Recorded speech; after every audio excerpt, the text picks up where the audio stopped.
You're listening to the Breece Creator Podcast. I'm Lee Breece. Whether you're a maker of things and a maker of money, it's tough to decide whether you're better off making something or whether you should save your time by just buying it.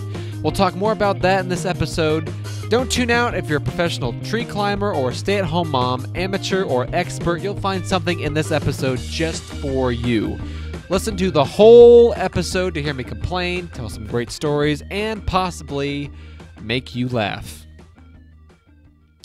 So I want to go ahead and start things off with this episode by giving some updates about what's happened in my life this week. So in terms of school, I actually have a huge, not for a grade, just a huge presentation coming up on Monday. And actually that is not for school. It's this thing called DECA. I don't know what DECA stands for, but it's a business thing, and you're supposed to come up with, I don't want to say come up with, because there's over 100 events that you can compete in at this, all business related. You can go in and do like ad lib, where they give you a scenario, and you have to come up with a solution, like a marketing plan or whatnot. Or you can prepare a presentation, or you can do some other type of marketing events and whatnot. There's all kinds of stuff, but it's basically like the Olympics of marketing. It's kind of the gist of it, and business plans and whatnot. So I have this huge presentation coming up, and actually I want to talk about that a little bit more in a bit, but I say that because that's really been my focus all week. I've been very distracted with that in terms of trying to do other things. It's been on my mind every single day, and I've been working on it. And I actually leave for, this is actually a state level competition, and I'll leave on Sunday, and I'll be gone for 3 days. That's 2 days of school, which I hate missing school because you get so behind so quickly. I mean, you can miss a day, and it feels like you've missed a week. I will talk a little bit more about that in a bit. Last week, I talked about how I finally found my first motor on the side of the road. I talked about in previous episodes about how I always come across people online talking about how they get all their motors from garage sales and out of the trash and flea markets and whatnot, and how I had never found one in my 3 or 4 years I've been searching for one, and how I finally found one. It was a blower, a furnace blower that I found on the side of the road on my way to the radio station one day after school, and I took it apart. A friend and I messed with it, and what's really cool about this is that there's like a bunch of other littler motors around it, which is actually really cool. There's little fans and whatnot, and actually I sold both of those already. So I mean, before I had it for 24 hours, it was gone because someone else really wanted to do whatever they want with it. That's really the great thing about that phrase, one man's trash is another man's treasure, because I mean, I haven't done anything with it. I mean, what's left of it's still sitting in my shop, but I made $60 off of it before I even bothered to decide what I was going to do with it, because I sold 2 of the motors. There's some circuitry in it. There's some other valuable metals that people wanted, and wires and crap like that. But I took the motor apart and I did some research on it, and obviously it's a blower, but the blower motor can't really be used for like a piece of power equipment. It's actually what's called a shaded pole motor. And all that is that it doesn't have a capacitor on it, and it doesn't have the same starter winding, I guess to say, compared to a regular induction motor that you see on like a table saw or a drill press or any other mechanical piece of equipment. And so it requires more torque to actually get the motor started. And so actually I can't remember what it's called. But whatever starts the motor, since it doesn't have a capacitor, it causes a constant opposing torque. So it's actually an inefficiency. The motor's actually inefficient. So the motor's also not very big. It only has one winding. It's kind of small, and you can't really use it for like a bandsaw, which I was hoping to use it for. It's really only good for a fan or a blower or something. But I have actually like a blower up in my attic already that I don't know what I'm going to do with, and so now I have 2 blowers. But the motor can still be used for something else. I don't know. It's sitting in the garage. It's sitting in the shop. I'll find something to do with it eventually. And something else I've been doing is that I've been working on all of these boxes. So I actually have, I don't want to say antique, but it's actually called a building set. That's actually what it's called. It's something that actually my dad played with when he was a kid. There's all these little spokes and cross pieces. You can make buildings. They come with windows, and they have all this other crap that you can make all this cool stuff with. And when you're a little kid and you have a train set, it's actually a really cool thing to have all these building sets. And my dad bought like 4 or 5 of these building sets. So, I mean, we built a ton of stuff. I have some great pictures that I'll post in the show notes of some of the train sets and train tables that my dad and I built out of these building sets. But in short, that part of my life's over, and I don't want to get rid of it. I actually want to hold on to it just because it's the building sets were popular in the 60s and 70s. So I want to hold on to that stuff. It's also, they're plastic. They're a really durable plastic, so they'll last forever. So, if my kids want to play with it, they certainly can. But the thing is that the cardboard boxes that they came in are absolute garbage at this point. I don't know whether I'm going to keep them or not, just because they add to the value of everything. But I'm making this huge box. I'm going to make all these little boxes that go inside it to put all that stuff in. Hopefully, have a good place to store it. And actually, I was making this little box.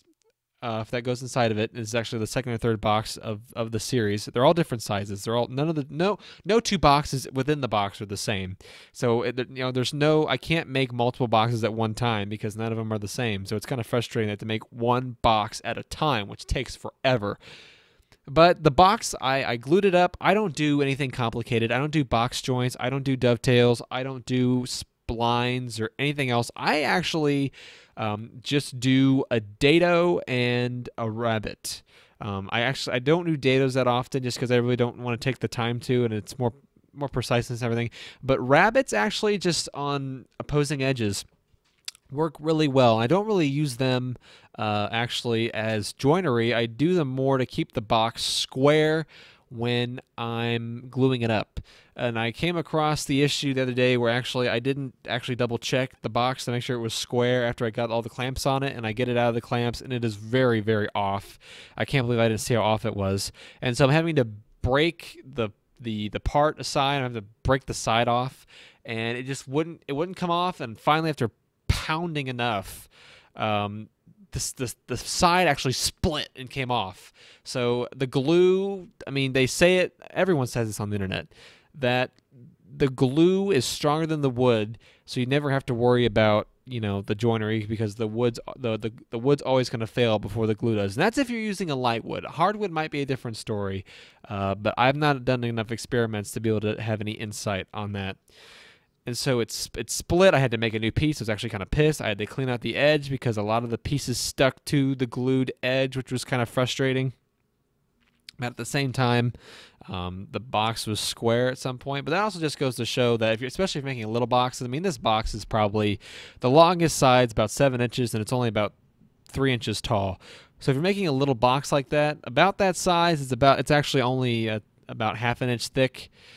You don't really need complicated joinery. Now, I really want to make a box joint jig. I've seen Matthias Wandel's box jig. I really wanted that when I first saw it. After thinking about it, you don't really need something that complicated to make box joints or make good box joints. So as much as I want to do that, I think I've seen some simpler ones on the internet. Jimmy DeRista has a good one that I like. I might try that. I really don't want to do anything complicated. So I really want to do box joints eventually. Right now, just don't need to at this point. So in other news, if you're listening to the live feed of this, which if you don't know, we actually do a live recording of the podcast every Friday at 3 p.m. But I want to go ahead and to apologize to the people listening to the live feed right now, because I was actually supposed to start this at 3, and I'm recording this, and it's actually 4:30. And actually, there's a reason for that. So if you don't know already, I am an 18-year-old high school senior who attends my local high school. I'm about 3 months out from graduating. I graduate in June, and it's March 3rd right now. Actually, I graduate on June 3rd, so I graduate about 3 months from today. So that was spot on. Anyway, so there's a guy in the school, physics teacher, who actually teaches honors physics.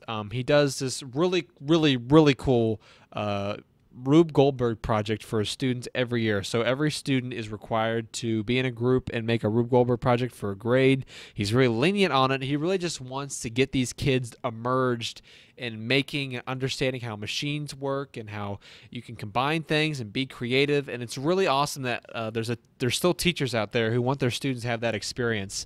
And me and this teacher actually get along really, really well. I mean, I haven't had him for a year and a half, and I still talk to him all the time. Every time I go see him, it's always like we just left off from our previous conversation, which is really awesome. I really miss having more teachers like that in school, because to me what's really frustrating is that a lot of the teachers now, they don't live in our communities. They're not really out there for your benefit. And plus, education now is so politicized that the whole idea of education and learning now is just lost on kids. That because by the time they get in the system's already screwed up against them. That there's no real way they can win. But that's beside the point. So anyway, this guy does this really cool Rube Goldberg project, and the rule is that you can't make it bigger than a meter by a meter by a meter.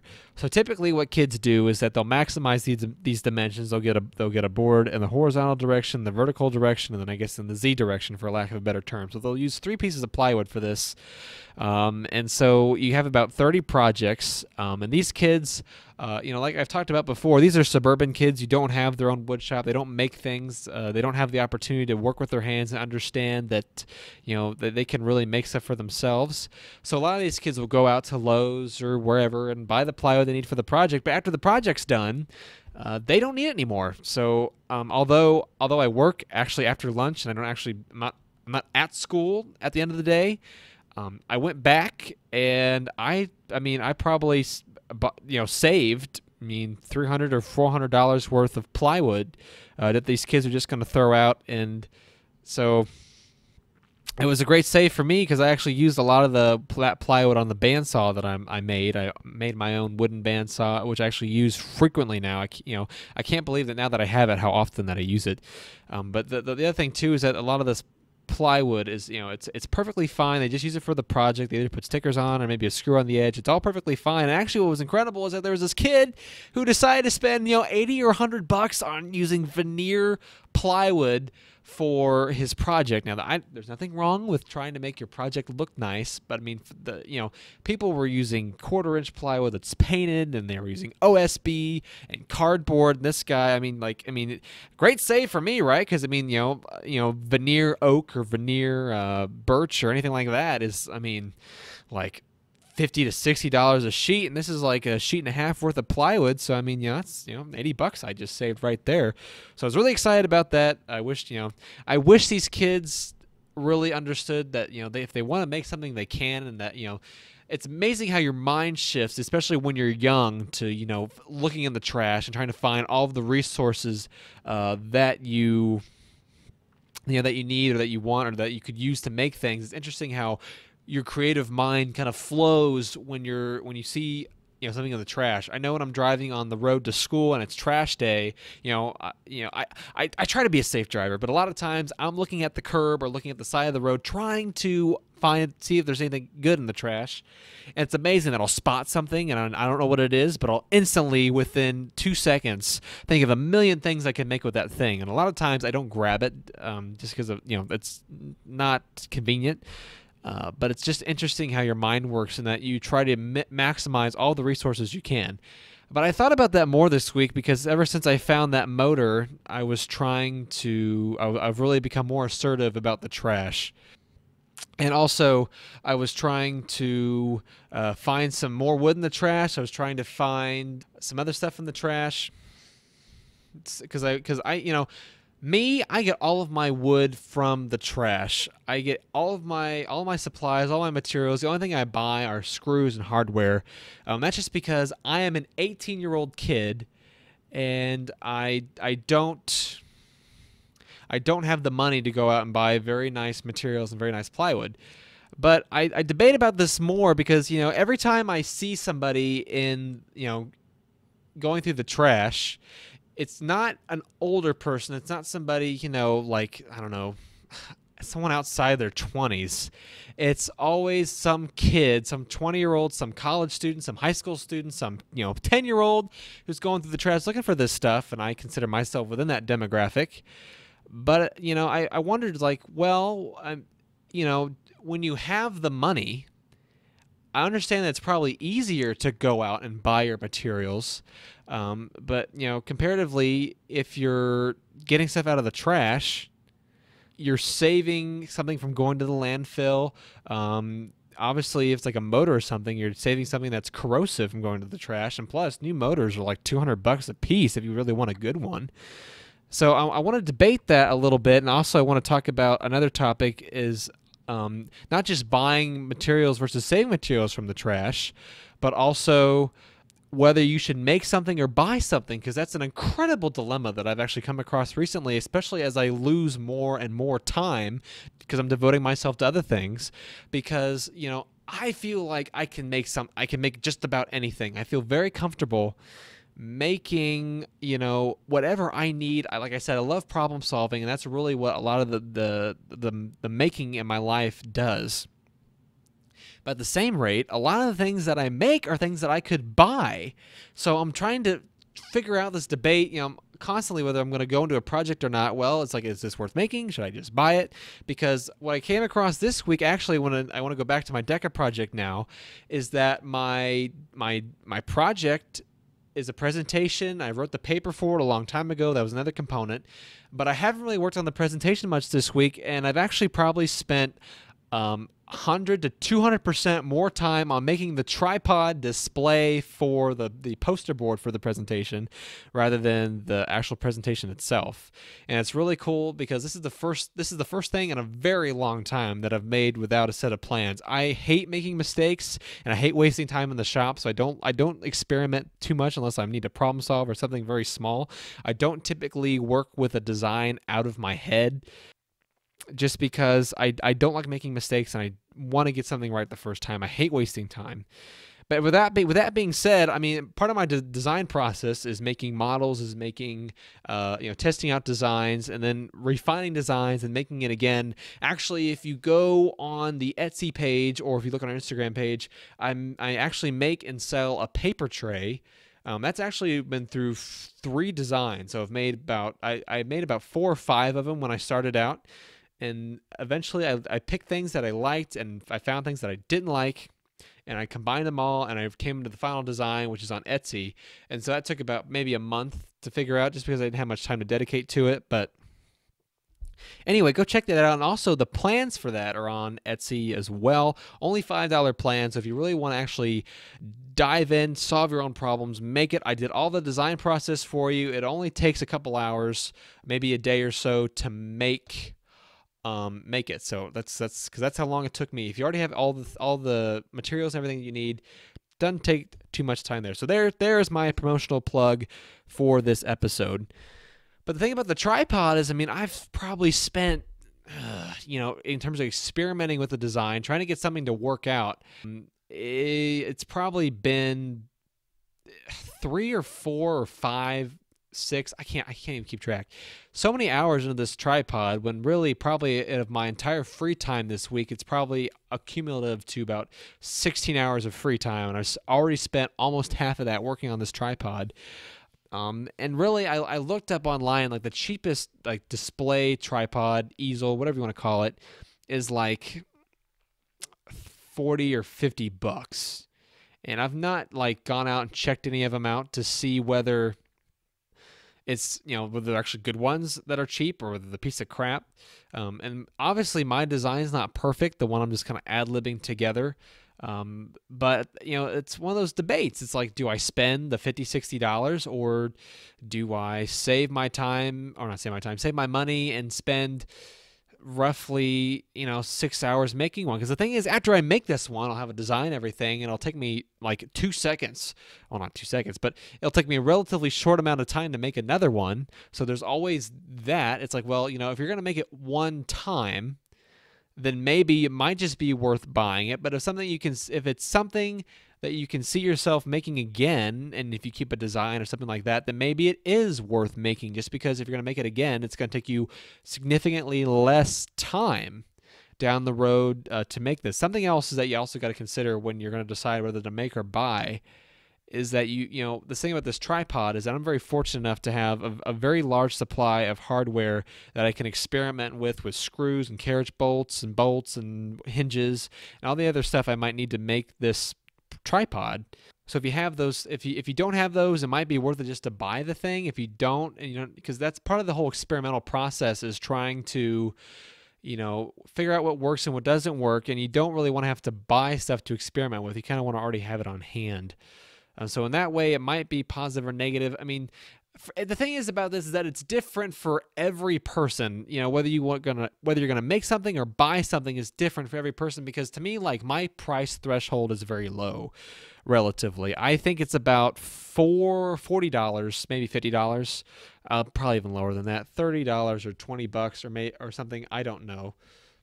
Okay, so when I say my price threshold is low, that's because obviously, being a young person who's in high school, doing multiple activities and whatnot, I'm not really making any money. So that's why my threshold is so low, and I'm trying to pay for gas and pay for my textbooks and all the other fees and things I have to pay for. So, making stuff out of trash is really kind of like my only option. Now, the only thing that kind of ticks me off about doing that is that, the materials I get out of the trash are kind of like secondary materials. They're scraps of 2x4 from a construction site. They're a pallet that's got nail holes in it, or it's beat up. They're not primary products. And plus, a lot of the times, even if it's plywood, it's a soft wood, and I don't really get much hardwood out of the trash. Now, one thing I actually do is I go to garage sales in the spring and summer and try to buy like hardwood shelving or hardwood furniture, like, for cheap. So actually I can get the hardwood from that.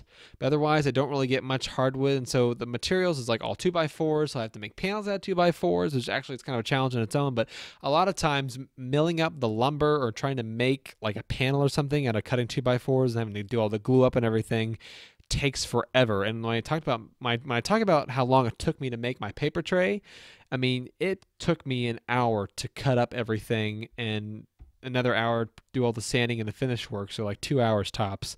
But it took me about 3 hours to glue up all of the wood that I needed, because I have to rip it down the middle. I had to cut it in half, glue it up.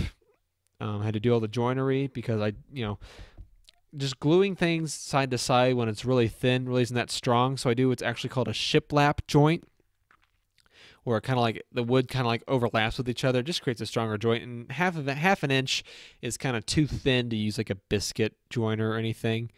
That would speed it up, but the other thing too is that I don't like using things that I know I'm going to have to buy. So like if I use up all my biscuits, I know I'm going to have to buy more biscuits, so I don't like to use biscuits unless I really need to. Actually, I only really use biscuits on frames. I used biscuits for the first time actually when I made my most recent frame, which was to frame a picture I got from my boss at the radio station, which was a authentic signed picture of the Rat Pack. Which when I say authentic, it means that someone made up a fake document saying that it was authentic and then signed it and dated it 2003. So I don't think an authentic photo that's dated 2003 is very authentic, but he paid $10 for it and I got it for free, so I can't complain. It's a picture of the Rat Pack, It's a conversational piece for when somebody walks in my room. And plus the frame I have was that's one of the things, is that making frames actually has been a journey for me. That's kind of like what woodworking and making is that it's really cool to be able to, especially if you make a lot of things for yourself, be able to go back through time and examine all of the things that you've made. Especially since in the last 3 or 4 years, I've just gotten so much exponential growth and getting better at making and getting better at building. I can look at something I made 3 years ago and say, oh my gosh, what a piece of crap. Or what's really cool is I have a couple things that I've made when I was like 8 or 9 or 10, which hopefully I can keep them forever. But even to see how much improvement I've gotten since then, or even like between the ages of 8 and 10, is really cool. So like I have my first frame I made when I was actually 13. That was an absolute trashy frame. It's barely holding up. I've not touched it since I hung it up there, and I'm afraid if I touch it, it's just absolutely going to fall apart. But actually, that holds my certification for Autodesk, which is a computer automated design program or computer assisted. I don't know. CAD seems to have multiple meanings. So I'm actually certified in that. So that's kind of why I'm obsessive with designing plans if we actually make anything. And then my second frame actually made, my friend and I went to New York when I was in 8th grade. We were gone for 2 weeks. One of the most fun trips I've ever been on in my entire life. I have some great stories I'll probably talk about in another episode of the podcast. But he got me like a list of all these different places that we went to in New York, and it's really professionally looking at everything. So that was really cool. It's kind of a sentimental gift. That's the other thing about making frames too, is like comparative to buying frames. So kind of go back with the theme of this episode is that I actually have bought frames. Like there's a lot of things that majority of things actually that I've like actually wanted to frame recently I've not made. I went out and just bought a frame. But if something's more sentimental to you, then maybe it's better to make it yourself out of maybe even special materials. I think actually I watched I don't know, it wasn't a QVC thing, but that's the thing that comes to mind. It was like an infomercial, more or less, kind of. But they talked about like making a knife set. It was like all about making a knife set, and the guy said, if you're gonna make a knife set, you have to make it out of really sentimental value wood. Find a piece that means a lot to you and make it out of that. And I was like, yeah, okay, but I tossed that idea around to people I know, and they just kind of shrugged it off because we make things. It doesn't really matter the material, but that's something else to add value to something, and that's something else about making versus buying is that if you want something to have a lot of value to you, then maybe making it is the route to go. If something's not going to be that valuable to you, then just buy it. I know the thing is with my dad, though, is that my dad has made so much stuff around this house. And I talked about why I started the Breece Woodworking Instagram and the website, so I could document all these things that my dad made and kind of document for myself all the stuff that I made. But my dad just has so much stuff that he made that I can't keep track of it all. And a lot of the things, it's like, well, I could hold on to all of this stuff, but at the same time, it's taking up space. I don't really need it. And so a lot of the crappier things that he made, like, he just made it in 30 minutes or he built it on a job site and brought it back. I'm starting to get rid of those things. Things like sawhorses. Like, good Lord, my dad never used the same pair of sawhorses twice. He always made his own sawhorses on the job site, and then would bring them home. So I have like I don't know, when he died, I had like 8 sets of sawhorses sitting on my deck, which was like, I don't need this many pairs of sawhorses. So I've actually gotten rid of a lot of them over time. I only have like 3 or so now, but that's just an example of making versus buying. That and like my dad's redone some things like those tables that you see, like they're the plastic tables that fold up, or maybe like a card table. What my dad's actually done is taken the tops off of those tables. I mean, you've even seen like a particle board fold-up table. My dad's actually made tops for those. That's kind of another example of, he either got the frame for the table out of the trash, or he got one that had a particle board top on it, and he just decided to get rid of it and replace it with a lighter top. That was the big thing, is that he really wanted to take a lot of the weight off. But, with some of the stuff of my dad's I'm keeping, some of it I'm not. It's like a unique debate between each thing. Some of the things add value, sometimes they don't. So now I'm going to go ahead and answer some questions that you sent in either via email or on the live feed or comments or whatnot. I'll go ahead and address some things that you guys have brought up. So if you ever have a question or anything you want me to talk about in the podcast, please send an email to breececreatorpodcast@gmail.com. Comment on our Instagram page. Send us a tweet, direct message, comment on the live feed, do whatever the hell you have to do to contact me, because I appreciate all of whatever you want to add or want me to talk about, because this is a podcast for creators, it's a podcast for makers, it's a podcast for you. So, question, he says, good question. The builder needs to think of the valve of new. How much will I use this product? What is my time value? Also, the pride a builder has for the project created. So I'm going to kind of rephrase that a little bit. So he talks about, when he said valve, he meant value. So we're talking about the value of something new. How much is he going to use whatever he's making or buying, and what is the time value in terms of like, what is the value of your time, what is the value of the object you're going to make? And also, the price of materials and the price of the object created also all factor in. And so, like I talked about earlier, that threshold value is different for everybody. So I mean, if you're working full time and maybe you don't have kids, and you have money to spare, I want to say have money to spare, but you're not constantly trying to save money all the time, then maybe you feel comfortable buying something. That's okay. Also, if you feel comfortable making something, and the thing's more expensive, then do it. The other thing is too, as you look at materials, is that I make all of my things from the trash. I don't buy really nice walnut or cherry or oak or whatever to make stuff out of, and that's something else too. So like making a box that you're just going to use to put stuff in a storage room, okay, you can make that. It's actually cheap to buy one at the store, but maybe you just need one really quick, you can make that. And you can make that out of trash materials. But if you're wanting to make like a TV credenza or display cabinet, you're going to want to make that out of something that's really nice, like walnut or cherry or something. You're not necessarily going to want to make it out of 2x4s that you got off a construction site. So it kind of depends for everybody. Just, it's something you have to define for yourself and think about for yourself. So I hope in this episode I could give you some insight and maybe help you make those decisions more about whether you should make something or buy something. I'm glad I can answer some of your questions. In the outro of this podcast, I want to feature an artist who has released their music into the public domain. Artists who release their music into the public domain, I feel like understand what art is and how it contributes to the world around it. So I'm going to end the 4th episode of the Breece Creator Podcast with Smile by Vexento. Everything you need to know about the song and this episode are in the show notes at the website at breecewoodworking.wixsite.com/creatorpodcast.